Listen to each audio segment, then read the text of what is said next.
Camino de Vida con Gabriel Velázquez, lunes a viernes a las 5:40 de la mañana y 6:40 de la tarde. Una invitación de Art Q Gallery, 225-205-2421. Queridos amigos, muy buen día para ustedes. Hoy hablaremos en su programa Camino de Vida. ¿Cómo fue, de qué manera y por qué razón tenemos que entender la caída de Babilonia, uno de los múltiples hechos importantes que tiene la Sagrada Biblia? Apocalipsis nos deja saber y nos permite conocer un poco más respecto a este que fue un hecho que sucedió y que dejó grandes acontecimientos. Miraremos también en el estudio de hoy cómo debemos entregar y confiar solo a nuestro Señor Jesús Salvador.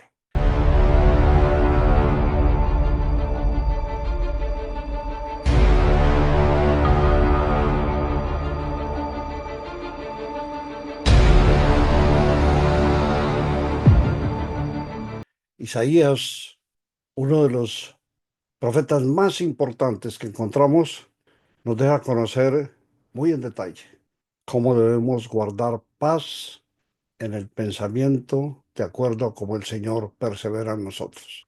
¿Por qué es importante que miremos un poco al respecto de lo que es la caída de Babilonia?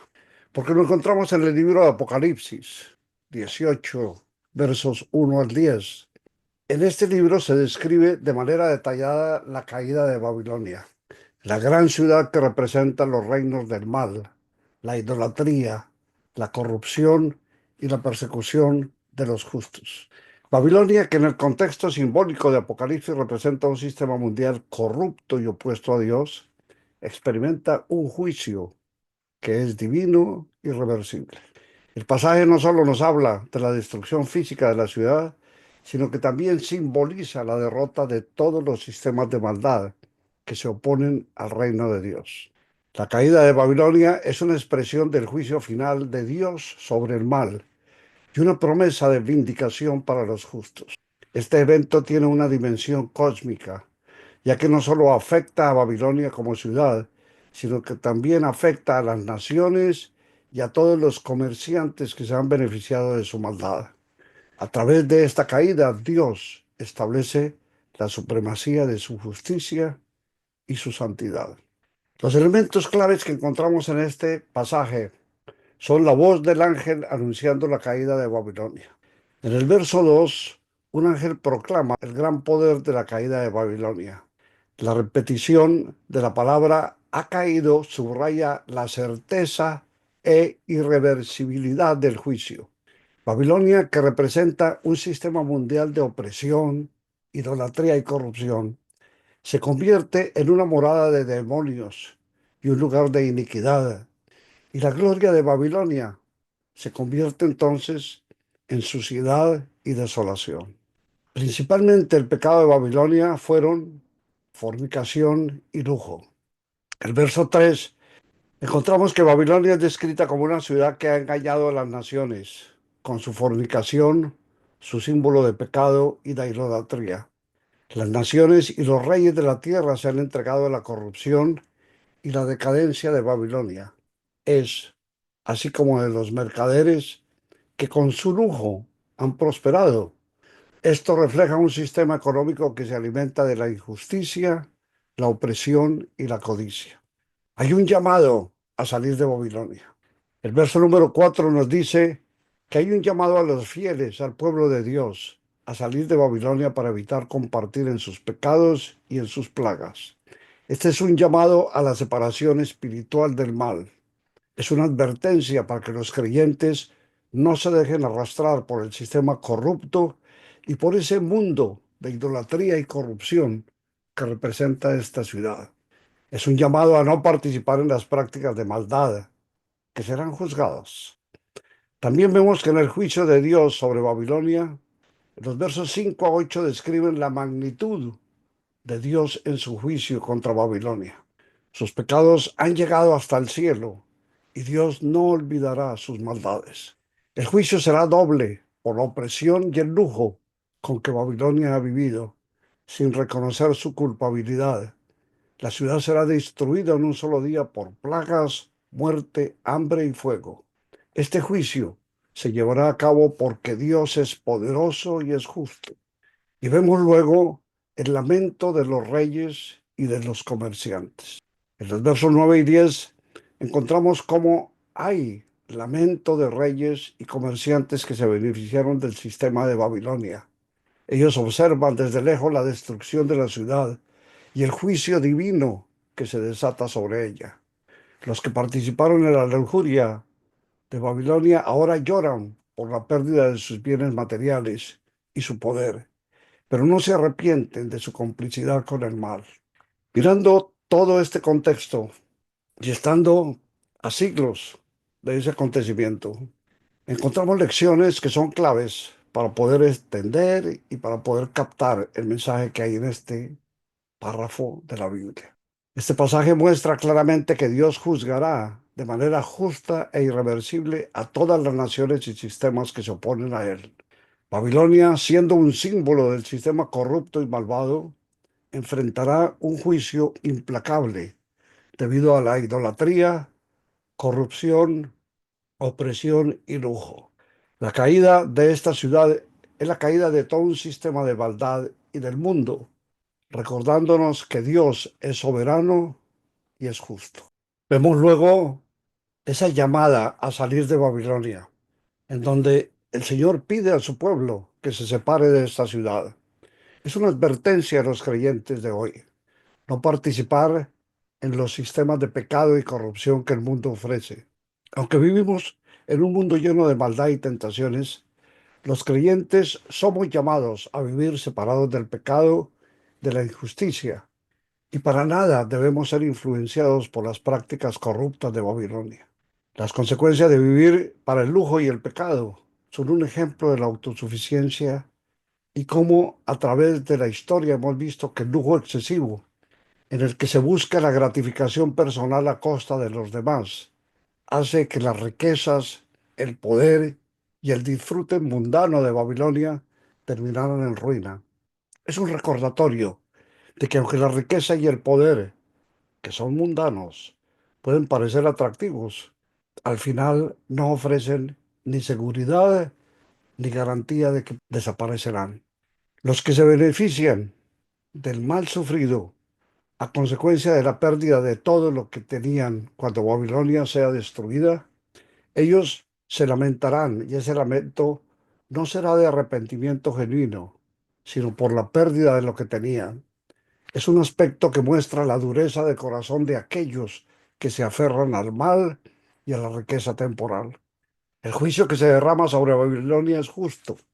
Es necesario, la ciudad ha pecado enormemente y su caída es el cumplimiento de las promesas que a juicio de Dios fueron dadas. Y este juicio no es arbitrario, es la respuesta divina a la opresión, la justicia y la idolatría que Babilonia representa. Miramos cómo Isaías nos dice, y Babilonia, la hermosura de los reinos, la gloria de la grandeza de los caldeos, será como cuando Dios destruyó a Sodoma y a Gomorra. Jeremías, también un profeta, de repente cayó Babilonia, dice, y se quebrantó. Lamentad por ella, tomad bálsamo para su dolor, quizás sanará. Nos curamos de Babilonia, pero no se ha sanado. Dejadla y echemos sobre ella su vergüenza, levantaos y peleemos contra ella. Estos pasajes, sobre todo el de Jeremías, reflejan un mensaje similar al de Apocalipsis 18, donde Babilonia, aunque parecía ser un poder invencible, experimenta su caída. Y hemos visto hoy en día cuántos países en manos de tiranos y en manos de dictadores y en manos de la maldad en todo sentido y la corrupción son destruidos. Y desafortunadamente los más necesitados, los que nunca tuvieron sus manos en medio de toda esa fortuna, son los que más sufren. Son los pobres, los que nunca han tenido nada y a los que les fueron ofrecido muchas cosas para con su voto adquirir el poder. Y cuando lo tuvieron, nunca se acordaron de ellos. Los utilizaron como sucede en todos los países sobre la tierra. Isaías nos dice: yo soy y no hay otra fuera de mí. Nunca seré viuda ni conoceré la pérdida de hijos. Pero estas dos cosas te vendrán de repente, en un momento, en un día: pérdida de hijos y viudez. Vendrán sobre ti en toda su plenitud a pesar de tus muchos hechizos y de tus grandes encantamientos. En Isaías, Babilonia se presenta como una ciudad que se cree indestructible y que nunca será derrotada. Otro ángel siguió, dice Apocalipsis: ha caído Babilonia, la grande, que ha hecho beber a todas las naciones del vino del furor de su fornicación. Aquí, Apocalipsis 18:2 nos dice en este verso cómo se refuerza el mensaje de la caída de Babilonia, anunciada en todo el capítulo 18. La caída de esta ciudad es un tema recurrente en el libro de Apocalipsis, y la proclamación de su caída es una expresión del juicio divino sobre el pecado y sobre la corrupción. ¿Cuáles son las lecciones que debemos aprender? ¿Cómo nosotros hoy podemos satisfacernos un poco de ese acontecimiento? No para sentir dicha ni alegrarnos, simplemente para que de ello aprendamos. Es un reflejo de un juicio inequívoco y justo sobre el sistema de Babilonia. Es un llamado que hace el Señor a su pueblo a salir de Babilonia, a separarse del mal. Es una prevención que representa que todo el mundo que se considera grande porque tiene poder, lujo, riqueza e ídolos, ha cosechado la vanidad de los sistemas del poder humano, y todo ello será derrumbado. Vendrá la tristeza de los impíos. No se arrepentirán. Han perdido sus beneficios materiales, han perdido sus riquezas y sus comodidades, y la justicia de Dios vendrá sobre ellas, para que haya una victoria final de Dios sobre el mal. La caída de Babilonia es un símbolo de la victoria final de Dios sobre el mal. El sistema del mundo que se ha rebelado contra el Creador será finalmente derrotado, y la justicia de Dios será exaltada. Es un evento donde hay consuelo para los creyentes que sufren bajo la opresión y la persecución de los sistemas corruptos. Y habrá Dios en su justicia, será el juez, y él traerá paz y justicia a su pueblo. La caída de Babilonia en Apocalipsis 18 es un acto definitivo del juicio contra el sistema que representa el mal, la idolatría, la corrupción, la injusticia y el lujo. Los creyentes deben recordar que Dios es justo y que aunque el mal parece prosperar temporalmente, el juicio final de Dios es seguro y no habrá impunidad para el mal. La victoria de Dios sobre Babilonia es la victoria de los justos, quienes al mantenerse fieles a Él serán parte de su gloriosa recompensa. Este mensaje nos trae la concepción clara de cómo debemos enmendar, cómo debemos mirar lo que estamos haciendo, cómo debemos chequear exactamente de qué manera lo que estamos realizando está cubriendo dentro de lo que es el panorama que el Señor nos permite que midamos. Y si nos hemos salido de ello, es el momento en que retrocedamos. Nos acojamos al mensaje divino, nos hinquemos ante Jesús para que Él, siendo nuestro abogado divino, sea el que enderece nuestros pasos y nos permita entrar en la morada eterna. Entrega y confianza solo podemos encontrar en Cristo Salvador. Isaías nos dice: tú guardarás en completo paz a aquel cuyo pensamiento en ti persevera, porque en ti ha confiado. Confiad en Jehová perpetuamente, porque en Jehová el Señor está, la fortaleza de los siglos. Isaías 26, 3 y 4. Podemos estar acusando y acusándonos de tantísimas cosas que nos pasan, que nunca terminaríamos de encontrar razones ni explicación, así como de buscar y dar disculpas para satisfacer nuestra fatualidad de quedar bien ante los demás.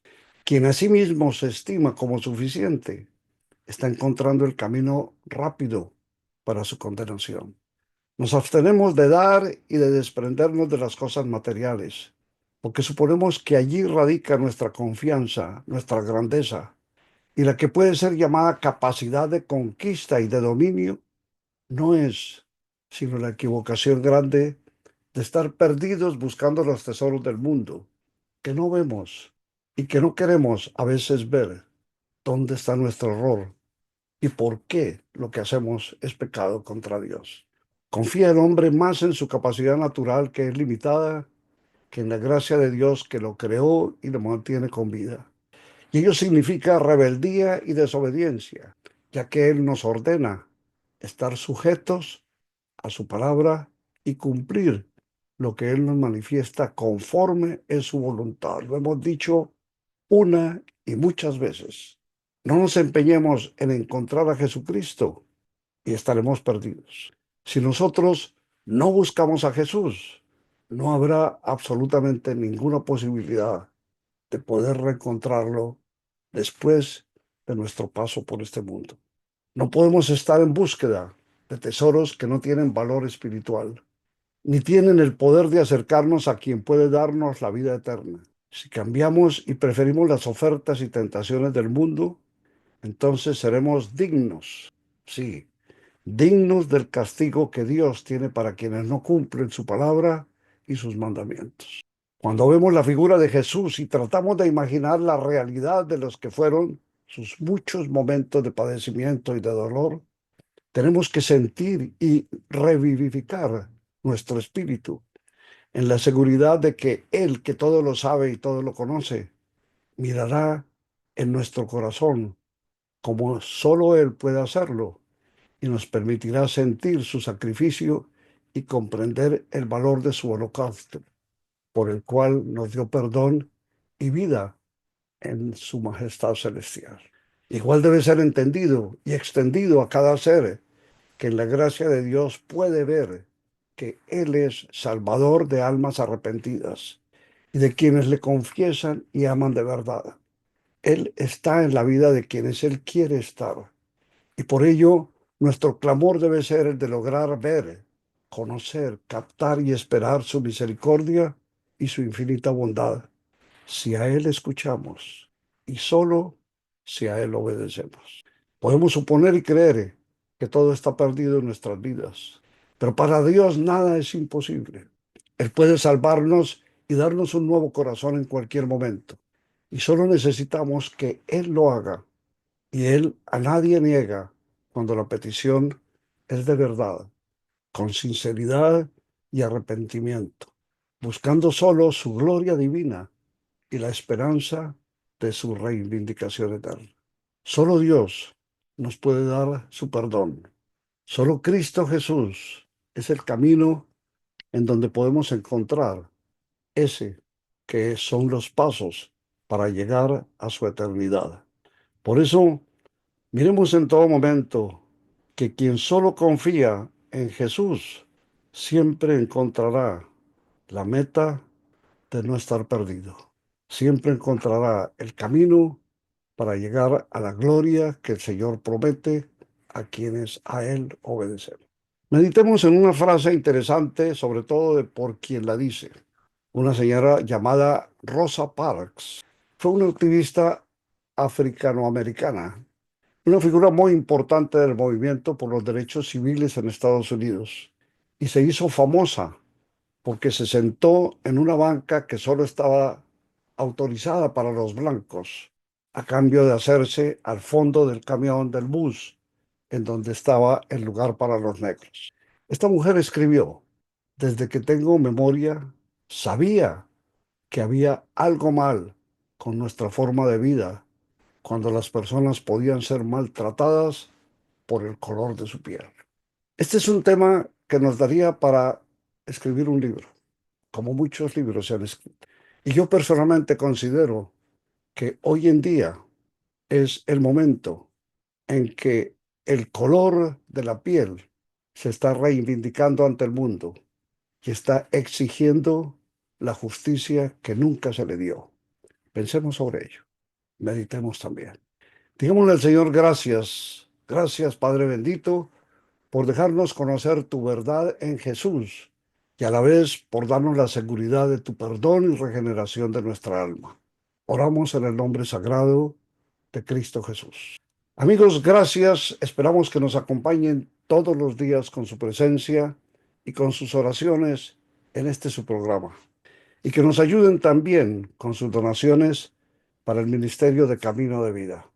Puedes llamarnos al 225-205-2421 o puedes también enviarnos un mensaje al email caminodevida@gmail.com. Te invitamos para que nos visites en caminodevida.org y te pedimos que nos acompañes la próxima semana, después de que hayan pasado estos días en que un nuevo año ha llegado y que podamos gozar de las bendiciones que el Señor nos ha prometido. A todos muchas gracias, feliz fin de semana, feliz año para todos y estaremos aquí, si el Señor lo permite, la próxima semana. Camino de Vida. Compartimos sentimientos que nos acercan a Dios.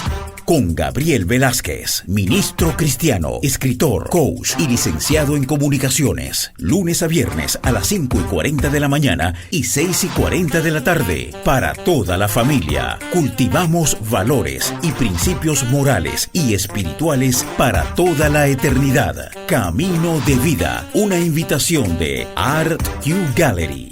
225-205-2421.